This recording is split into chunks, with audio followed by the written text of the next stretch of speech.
Hi, Joey and Kyle. How are y'all doing today? So good. How are you? Fantastic. Happy Tuesday. I just want to say, first off, I think I can confidently say that this film is like nothing I've seen before. And I've seen a lot of romantic films, but this was like so inventive. I loved it from start to finish. I love both of your Romance on characters. steroids.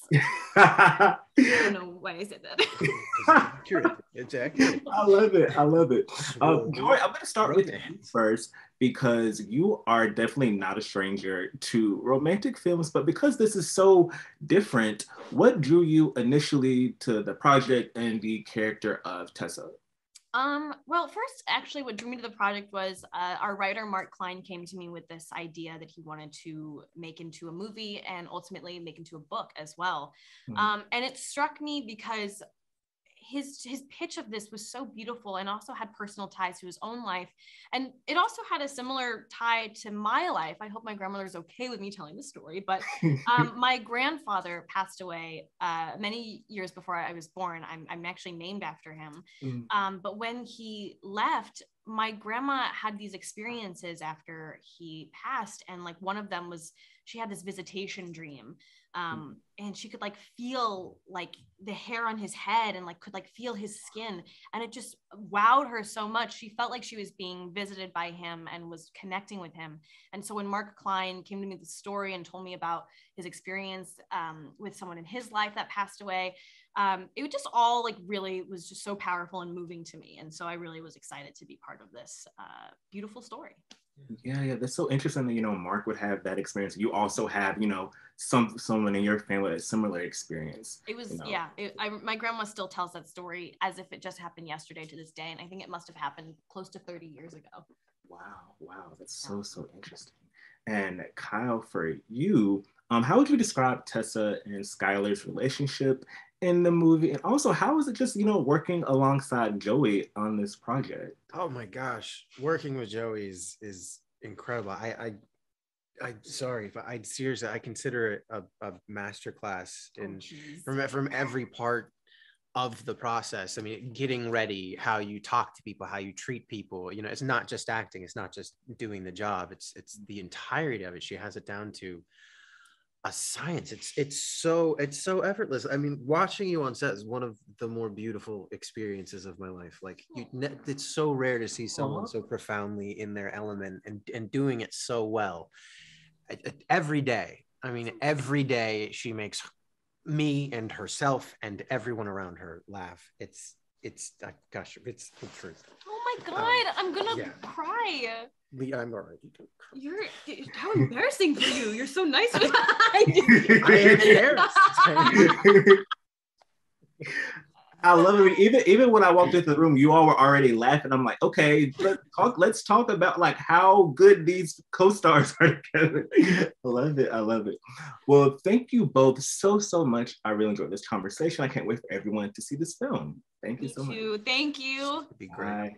Have a good one. Hi, Celeste. How are you? Hi, Trey. I'm good. How are you? I'm good. I hope you're having a happy Tuesday. I'm so excited to chat with you about The In Between, which is probably like no romantic drama I've seen before.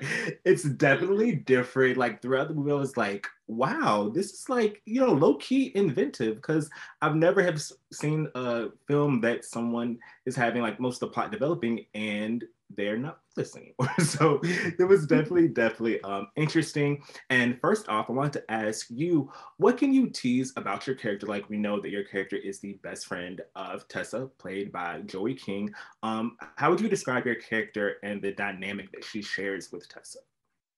Shannon is so much fun. I love Shannon. She is like, she, comes from like a pretty comfortable upper middle class background. She is like, kind of carefree and feels like safe and supported at home. And she is just like really concerned with normal high school things like boys and going to parties and being popular or whatever. And I thought that, and she's just so lighthearted as well. So I thought that was really fun for me to play, because I think we're different in those ways. But her dynamic with Tess is also really beautiful because they've been friends for a really long time, and they have these different backgrounds and backstories, but they find a kind of like friendship and comfort in each other. And I think that's really sweet. Yeah, for sure. And I also wanted to talk about how your career has just blossomed recently. I remember seeing you first in Seal in the Spades, which is an iconic movie, like invented the YA drama. Like, love it so much, love it so much. Thank you. And yes. from there to, Freaky, to Ghostbusters Afterlife, and now we're here. How has it felt to, see your career blossom, especially during this time we're in the pandemic, and like all 4 of these projects were released within the global pandemic? I mean, we're sitting here now on Zoom as opposed to in person because of that. So what's it been like just to have this come up that you're still ascending with all these projects during the time we're in right now? Yeah, it's been really interesting for me because, we see each other when the film is out and all the exciting things are happening. But, to me, I was like filming like Stella and freaking Ghostbusters and all those projects before while I was in school. Mm-hmm. And things kind of felt slow. Like I was like, oh, why haven't I done 20 movies yet? And da da da da, because, I was navigating school and then the pandemic as well. So it's interesting that the like different perspectives that we have, because I'm around for all of the auditions and the long in between boring moments, but it does feel really good to have these moments where I can feel really proud of my work and what I've done so far. Yeah, for sure. Well, congrats on all of your recent works. You're always booked and busy, and I can't wait for everyone to see this film. Thanks for chatting with me today. Thank you so much. Have a great day. Bye.